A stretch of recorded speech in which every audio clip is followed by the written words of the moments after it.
Istirahat di tempat. Stop.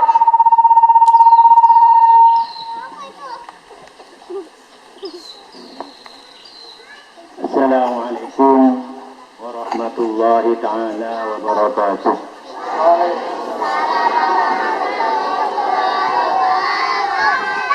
Saya akan membacakan amanat Ketua Umum Pengurus Besar Nahdlatul Ulama pada peringatan Hari Santri tanggal 22 Oktober 2017. Bismillahirrahmanirrahim. Alhamdulillahirabbil alamin. Allahumma shalli wa sallim ala sayyidina Muhammad wa ala alihi wa sahbihi ajma'in, amma ba'du. Hari ini tahun ketiga keluarga besar Nahdlatul Ulama dan seluruh rakyat Indonesia memperingati Hari Santri. Keputusan Presiden Republik Indonesia nomor 22 tahun 2015 tentang Hari Santri tanggal 22 Oktober 2015 yang bertepatan dengan tanggal 9 Muharram 1437 Hijriah merupakan bukti pengakuan negara atas jasa para ulama dan santri dalam perjuangan merebut, mengawal, mempertahankan, dan mengisi kemerdekaan. Pengakuan terhadap kiprah ulama dan santri tidak lepas dari resolusi jihad yang dikumandangkan Hadratus Syekh Haji Hasyim Asy'ari, Rais Akbar Nahdlatul Ulama pada 22 Oktober 1945 di hadapan konsul-konsul Nahdlatul Ulama seluruh Jawa Madura, bertempat di kantor Pusat Nahdlatul Ulama di Jalan Kubutan nomor 6 yang 2 Surabaya. Fatwa jihad NU digaungkan dengan pidato Hadratus Syekh yang menggetarkan. Berperang, menolak, dan melawan penjajah itu fardu ain yang harus dikerjakan oleh tiap-tiap orang Islam, laki-laki, perempuan, anak-anak, bersenjata atau tidak. Bagi yang berada dalam jarak lingkaran 94 km dari tempat masuk dan kedudukan musuh, bagi orang-orang yang berada di luar jarak lingkaran tadi, kewajiban itu jadi fardu kifayah yang cukup kalau dikerjakan sebagian saja. Tanpa resolusi jihad NU dan pidato Hadratus Syekh yang menggetarkan ini, tidak akan pernah ada peristiwa 10 November di Surabaya yang kelak diperingati sebagai Hari Pahlawan Nasional. Kiprah santri teruji dalam mengokohkan pilar-pilar NKRI berdasarkan Pancasila yang bersendikan Bhinneka Tunggal Ika. Santri berdiri di garda depan membentengi NKRI dari berbagai ancaman. Pada 1936, sebelum Indonesia merdeka, kaum santri menyatakan Nusantara sebagai Darussalam. Pernyataan ini adalah legitimasi fikih berdirinya NKRI berdasarkan Pancasila. Tahun 1945, kaum santri setuju menghapuskan 7 kata dalam Piagam Jakarta demi persatuan dan kesatuan bangsa.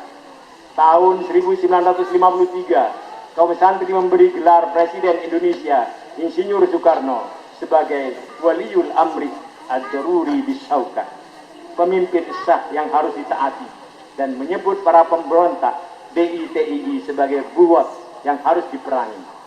Tahun 1965, kaum santri berdiri di garda depan menghadapi rongrongan ideologi komunisme. Tahun 1983, 1984, kaum santri mempelopori penerimaan Pancasila sebagai satu-satunya azas dalam kehidupan berbangsa bernegara dan menyatakan bahwa NKRI sudah final sebagai konsensus nasional muahadah wataniyah.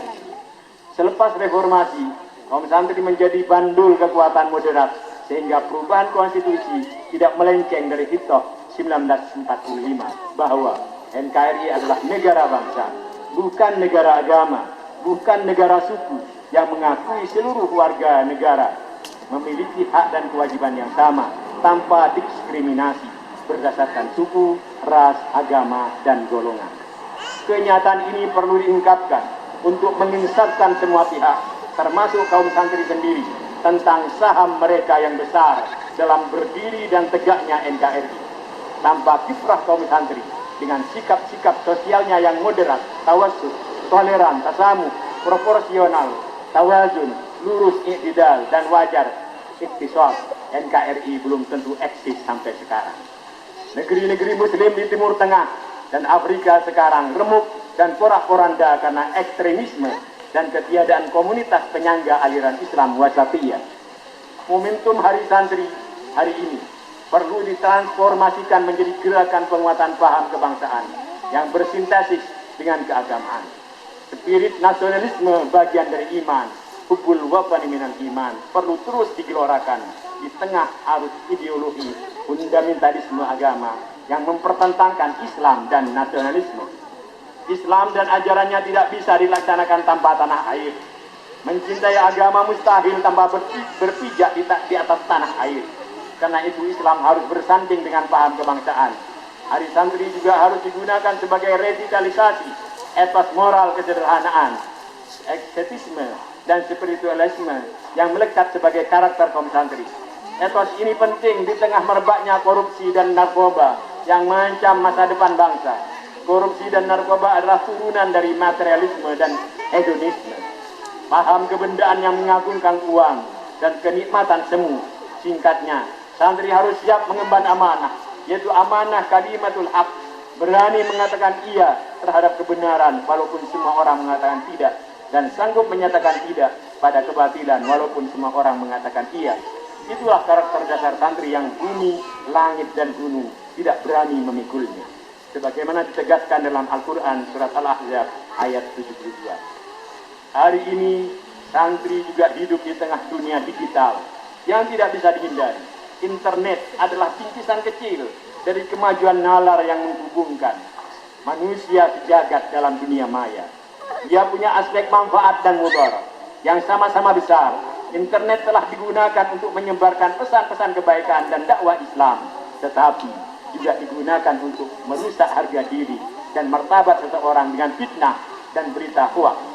Santri perlu memperalat teknologi informasi sebagai media dakwah dan sarana menyebarkan kebaikan dan kemaslahatan, serta mereduksi penggunaannya yang tidak sejalan dan upaya untuk menjaga agama, hifdzuddin wal aql, jiwa hifdzun nafs, nalar hifdzul aqli, dan harta hifdzul mal,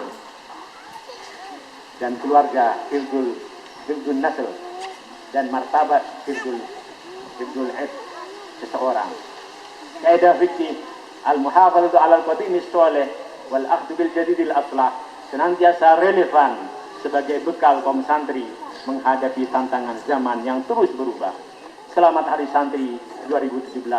Santri kuat, NKRI hebat. Syukron wa tumtum fil khair wal barakah wan najah. Wallahul muwaffiq ila aqwamit thoriq.